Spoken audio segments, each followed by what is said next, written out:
What's going on, guys? It's me, Zach, bringing you guys another fantasy football video. In this one, I'm going to go over my wide receiver tier list. I'll just go through my top 30 wide receiver rankings, and then I'm going to break those into tiers and sort of explain, as well, how much I would be willing to pay for each of those players in an auction draft, and then comparing that to what the recommended values are. I am pulling these recommended values from Fantasy Pros auction calculator, so I'll be sure to link that as well. It's a pretty helpful tool. Um, I will always recommend that before any draft you do, you should certainly take a look at what these pre-draft values are on your platform, because there's a surprising amount of variance depending on whether or not you're on Sleeper or ESPN or Yahoo or whatever you're drafting. So always take into account that, but the values I'm using are relatively universal across those platforms, and they're what I deem to be fair value.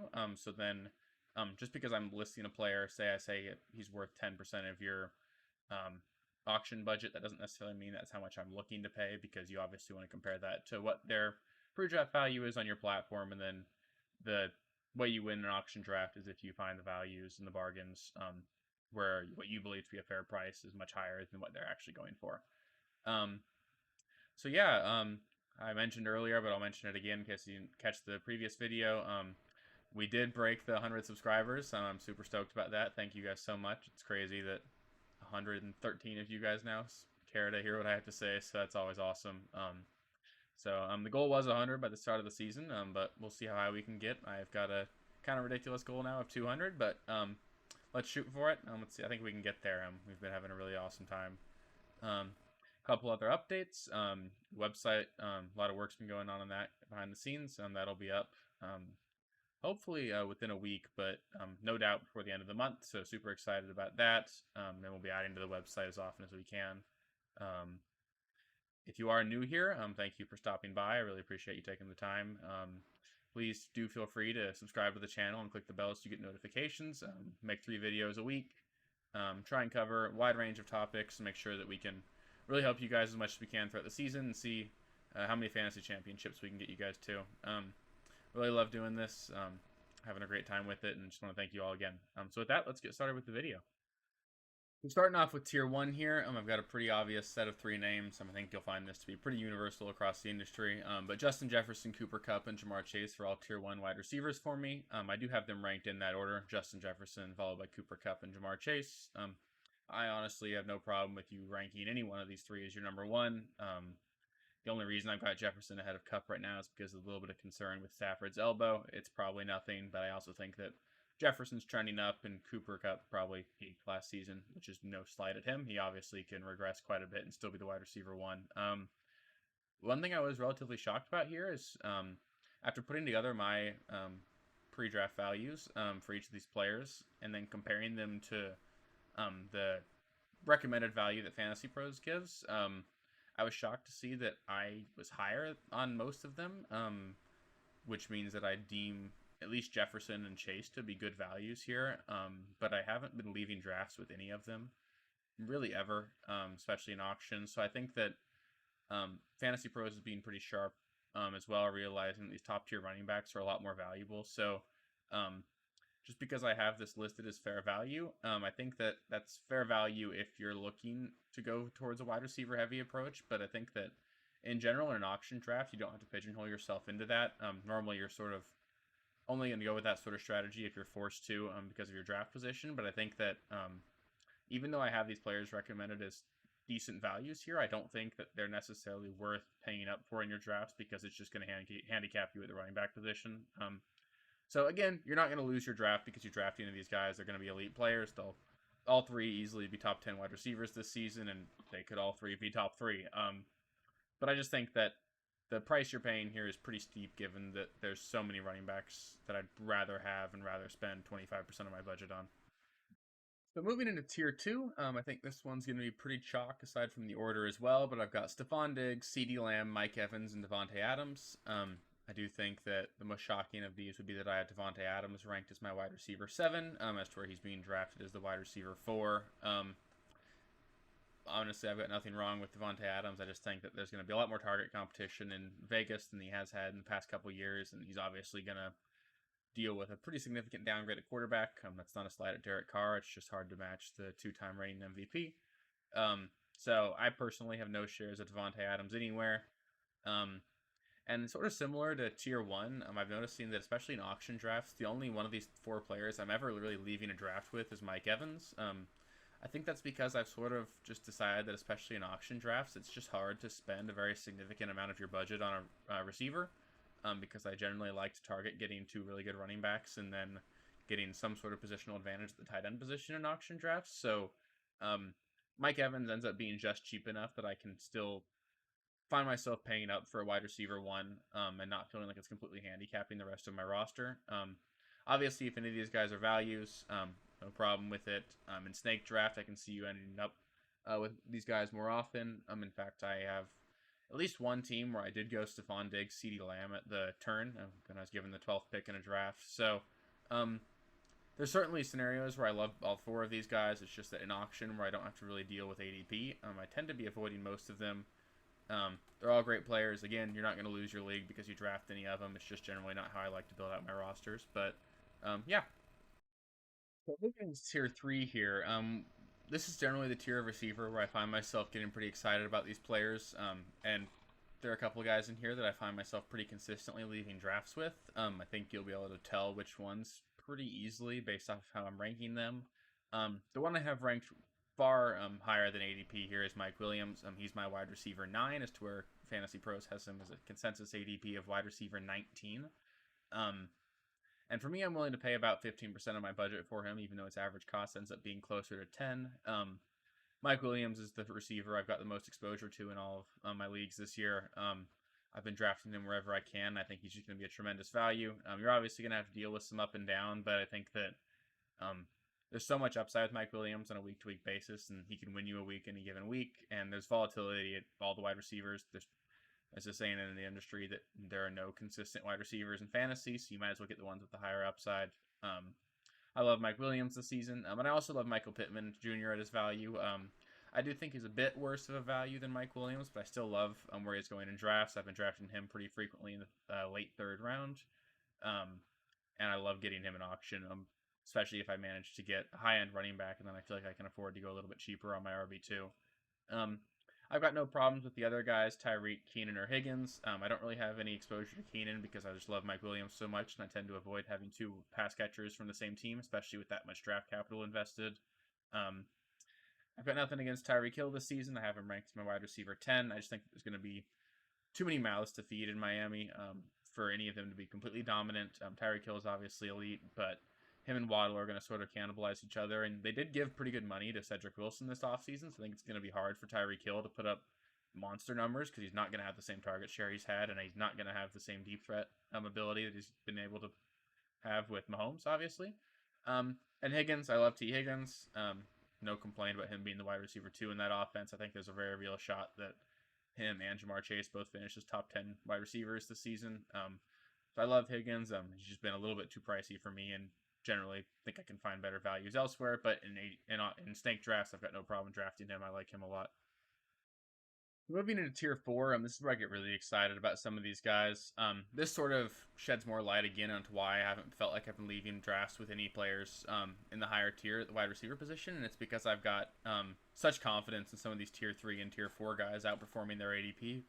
The largest jump I have in ADP of any of these high ranked guys is Allen Robinson. I do have him ranked as my wide receiver 14 this season. I've mentioned earlier how I think he's got an outside shot of finishing as a top 10 wide receiver. I love Allen Robinson this year. There's was really no indication from a ability to beat man coverage and press coverage that he's not still an elite wide receiver during last season. It was just the product of a really, really bad offense, bad coaching staff, and a quarterback that frankly didn't really want to throw him the ball. Seemed like Fields had much better chemistry with Mooney. But this year, it seems very clear that Allen Robinson is going to be featured in the red zone. He's on the best offense he's ever been a part of, with by far the best quarterback he's ever had. I've got Allen Robinson. Been loving taking him in the fourth and fifth rounds. I think I'm almost comfortable with leaving a draft with him as my wide receiver 1 if I've got two great running backs and a tight end. So Allen Robinson for me is probably the best value in drafts, the wide receiver position. But two other guys I also find myself leaving drafts with really often. In fact, there have been many auction drafts where these are my three receivers. Are Robinson, Sutton, and St. Brown. I do have them ranked all back to back to back. And as you can see, I think they're all three great values. All three of them are going as wide receivers 23 or later in drafts, and I have them all three ranked inside the top 16. So I love all of these guys. Obviously, pay attention to your platform and see which ones are values. But for me, they're all pretty great values. I love snagging all three of them in drafts and pairing those with two elite running backs. And I feel like you've got so much upside throughout the course of your season. One other thing I'll note here is that obviously I think some of you might be shocked to see me have Debo and AJ Brown ranked this low, especially Debo.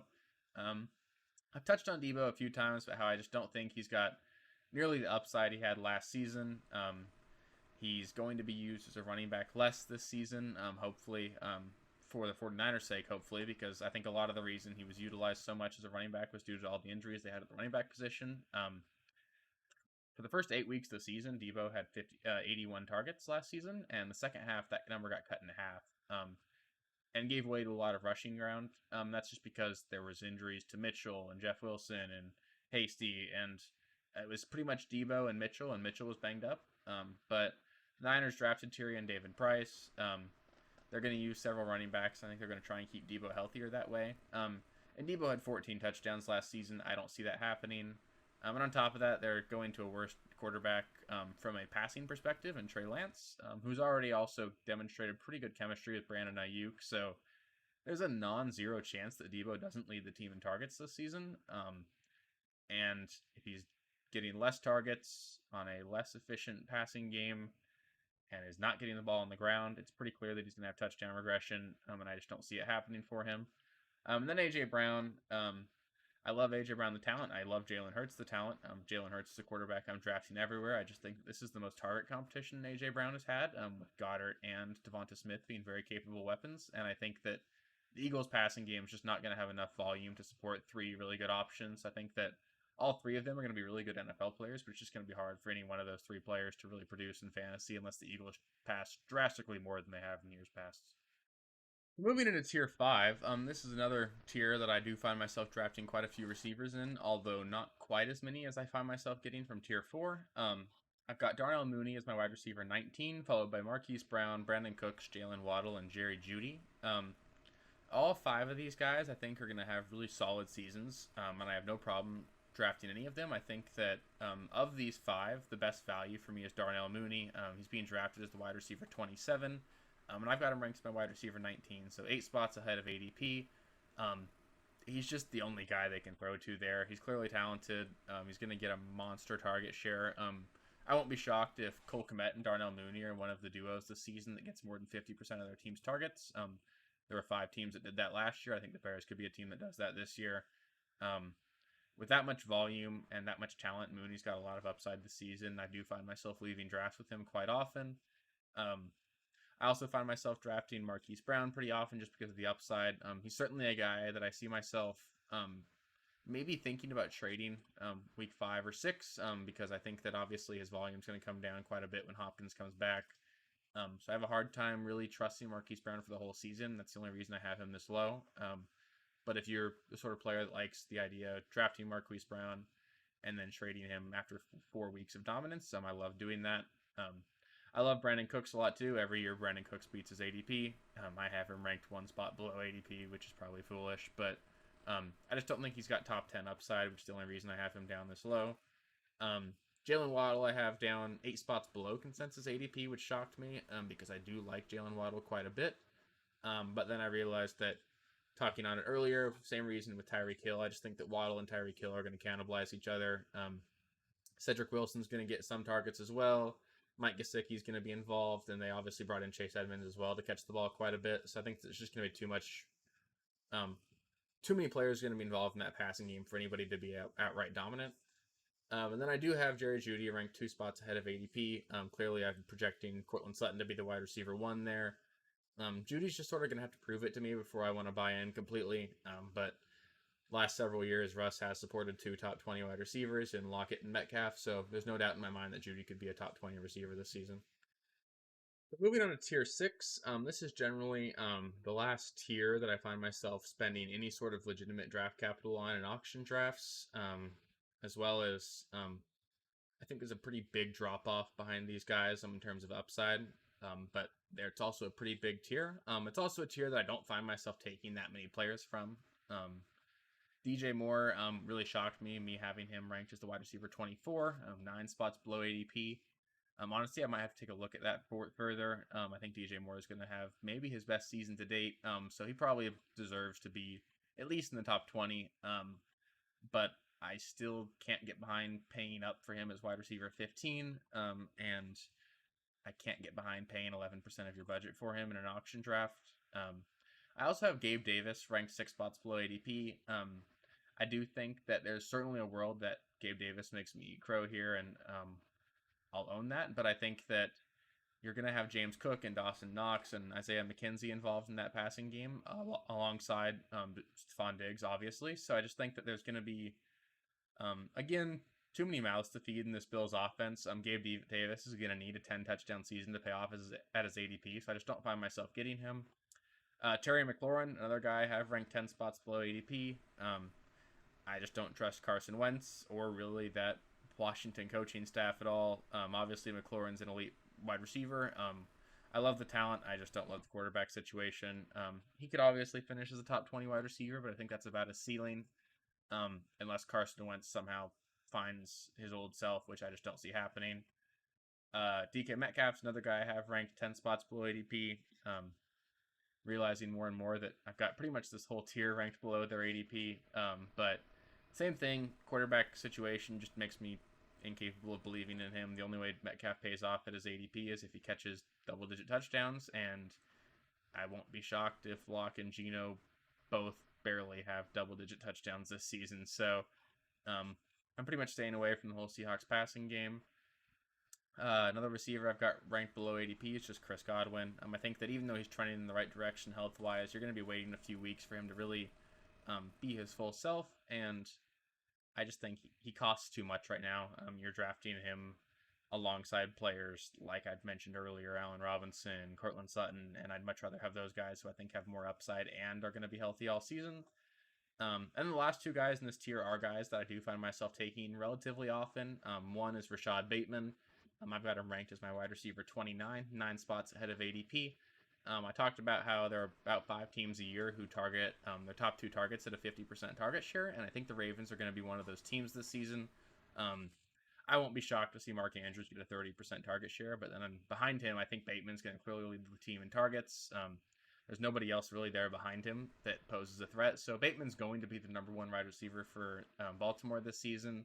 That running back room is still really banged up. I know people are talking about them going back to a more run-heavy approach, but if they don't have any healthy running backs, I don't know how they can do that. So in that scenario, Bateman's going to be an integral part in an offense that's going to have to pass the ball quite a bit. There's always a world that exists where the Ravens' defense still struggles and the Ravens are playing catch-up.